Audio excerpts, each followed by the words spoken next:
बिस्मिल्लाहिर्रहमानिर्रहीम। अस्सलाम वालेकुम नाज़रीन, आप देख रहे हैं अनोखा अंदाज। मैं आपका होस्ट जमाल सिद्दीकी। उम्मीद करता हूँ आप खुश व खुर्रम होंगे। नाज़रीन कराम, यहाँ पर आपको सबसे बड़ी ब्रेकिंग न्यूज़ दें कि इब्राहिम रईसी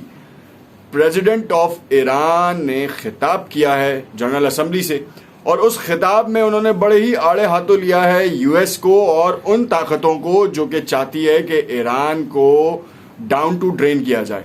खैर, खिताब खत्म हुआ, कुछ ही देर बाद फॉरेन मिनिस्ट्री का बयान सामने आया और उन्होंने बहुत सख्त तरीन बयान दिया है और बड़े ही सख्त तरीन अल्फाजात का इस्तेमाल किया ईरान के खिलाफ, और ईरान की डील के हवाले से बहुत सी बातें की गई हैं। दूसरी जानिब देखेंगे तो यूरोपीय यूनियन ने ईरान की हिमायत का ऐलान किया है, जो सैंक्शंस रिमूवल के लिए डील और जो पैक्ट बना था, जिससे 2018 में अमेरिका बाहर जा चुका था। अब ये बात यूनाइटेड नेशंस की जनरल असेंबली के इजलास में न्यूयॉर्क में ये बात की गई है। कौन कौन से वुज़रा शामिल थे यूरोपीय यूनियन ने, कि किस शख्स ने जो है वो इस चीज़ के बारे में बताया है कि बहुत जल्द ईरान के साथ मामलात हल होंगे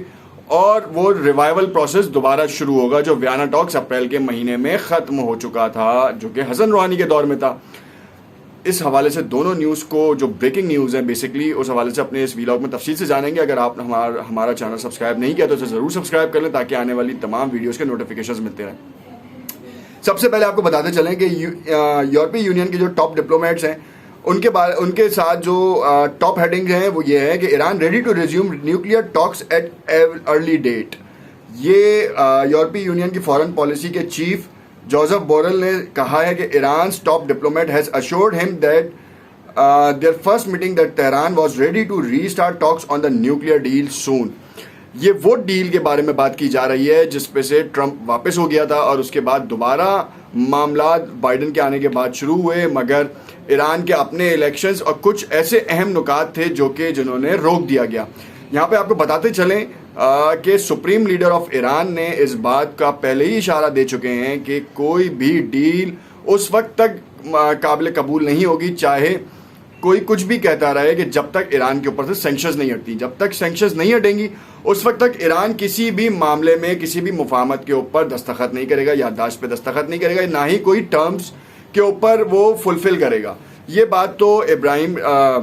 रहबर आला, basically supreme leader of the Iran, ने ये बात कैटेगोरिकली कही। उसके बाद सईद खतीबजाद ने जो है वो एक प्रेस कॉन्फ्रेंस की है, उन्होंने बताया कि ईयू जो यूरोपीय यूनियन के स्पोक्स पर्सन है या हेड हैं, जिसे कह सकते हैं आप, अभी तो इस वक्त स्पोक्स पर्सन ही वो कंसीडर किए जा रहे हैं, उन्होंने ईरान को इस बात का इशारा दिया है कि हम पूरी सपोर्ट करेंगे ईरान की न्यूक्लियर डील की रिवाइवल पे। यहाँ पे नाज़रीन चलते हुए इस पे ज़रा सा डिस्कस करते हैं। उससे पहले आपको ये भी बताते चलें कि जेरूसलम पोस्ट में एक पोस्ट शाया हुई है, और जो अब से 35 मिनट कबल ये पोस्ट शाया हुई है, जिसमें उन्होंने इब्राहिम रईसी के बयान को कहा है, Iran a clear danger to Middle East says foreign ministry after Raisi speech. ये क्यों हुआ ये भी आपको बताते चलें कि ये पोस्ट इस वजह से की गई है कि ईरान,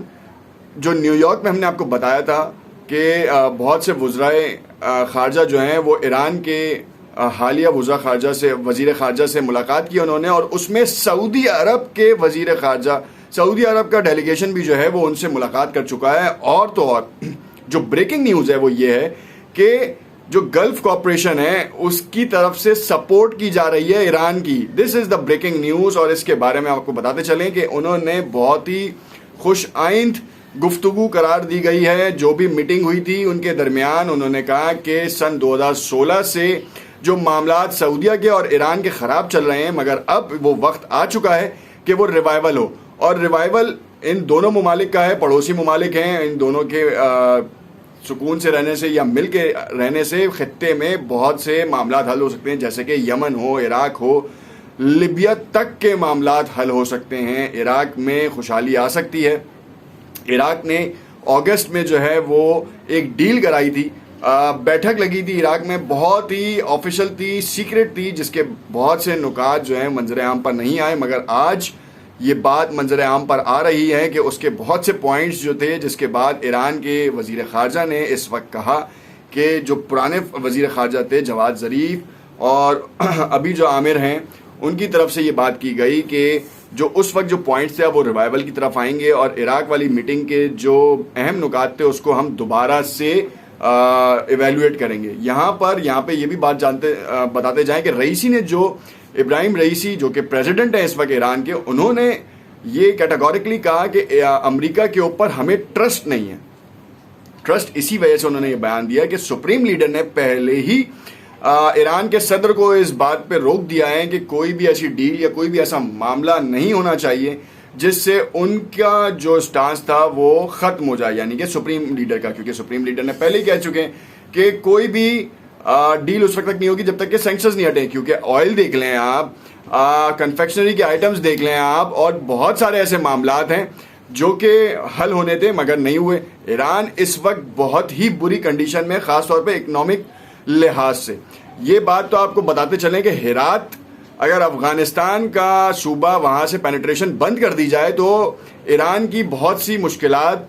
जो हैं बढ़ सकती हैं और उनमें इजाफा हो सकता है। अभी आपने कल की एक न्यूज़ आपको हमने बताई थी कि इंडिया में कोई अरबों डॉलर की जो है वो हेरोइन वो वहाँ पहुँची है बरास्ता ईरान बंदर अब्बास से। और जब उसके बारे में तहकीकात की गई तो मालूम हुआ पूरा माफिया था जिसमें ईरान के भी कुछ लोग शामिल थे, मगर ये माफिया के ऊपर था। हाईलाइट इस तरह की गई कि ईरान नहीं चाहता कि मामलात हल हो, अफगानिस्तान की तरफ से मामलात को जो है ना वो बिगाड़ा गया। तो ये बात सारी ये है कि ये तस्वीर को दूसरे रुख पे लेके जाना था माफियाज ने, माफियाज का काम था, और इंडिया का काम ये था कि इंडिया ने हाईलाइट किया। एक जानिब ये कहा जा रहा है जो कि हमने आपको पहले भी इस वीडियो में बताया था कि इसराइल और इंडिया के जो वॉर लॉर्ड्स हैं वो अफगानिस्तान में जो इतनी ज़्यादा इनकी इन्फ्लुएंस है या इनके स्लीपर सेल्स हैं वो सिर्फ इस वजह से हैं कि वो अफीम, ड्रग्स के, इन सब के कारोबार करते हैं और इनका ब्लैक मनी जो है वो उनके लिए इस्तेमाल होता है। तो अब बहुत से लोगों का सवाल था कि भाई अफगानिस्तान से क्यों, तो आपको हम बताते चलें कि अफगानिस्तान में इंडिया का इन्फ्लुएंस इसलिए ज़्यादा रहता है कि वो पाकिस्तान के ऊपर अपनी कार्रवाइयाँ कर सके। मगर जब से तालिबान की हुकूमत आई है उन्होंने इस बात का क्लियर कट इशारा दिया है कि हम किसी को भी अपनी सरजमीन जो है दहशतगर्दी के लिए इस्तेमाल होने नहीं देंगे, और ख़ास तौर पे पाकिस्तान के लिए तो बिल्कुल भी नहीं। तो ये बात, इस बात के बाद इंडियन मीडिया, आपको मालूम है किस किस तरीके के इल्ज़ाम आयद किए गए पाकिस्तान के अस्करी क़यादतों पर, जो है वो अजीब व गरीब से इल्ज़ाम आयद किए गए। सरीना की 2 मंजिला इमारत को 5 मंजिला इमारत कहा गया, और जिन जन्नात जो है वो ISI में शामिल कराए गए, मतलब हवाई किले बनाए गए, और फिर उस पर कहा गया कि ये प्रैंक था। तो मतलब आपका झूठ मंजर आम पर आ जाए तो वो प्रैंक है, और आप जो है वो कोई बात करे तो कहें कि आप ये बेसलेस एलिगेशंस हैं। आज भी पाकिस्तान ने एक डोजियर पेश किया है जिसमें ये बता दिया कि न्यूजीलैंड की टीम को हटवाने के लिए इंडिया से किस किस तरीके के इकदाम किए गए। फवाद चौधरी ने बाकायदा तौर पर इसका एक डोजियर दिया है जो कि हम पहले ही आपको दे चुके थे, और आज डिटेल्ड डोजियर आपके सामने आया है। उसमें भी बहुत से हकाइक हैं जो आपको पता चलेंगे। अब रईसी के कुछ नए कह लेंगे अपडेट्स हैं जो कि हम अपनी नेक्स्ट वीडियो में शेयर करेंगे, देखना मत भूलिएगा, और कमेंट्स में अपनी राय से आगाह कीजिएगा, और आप देखते रहिएगा अनोखा अंदाज, शेयर जरूर कीजिएगा। Thank you.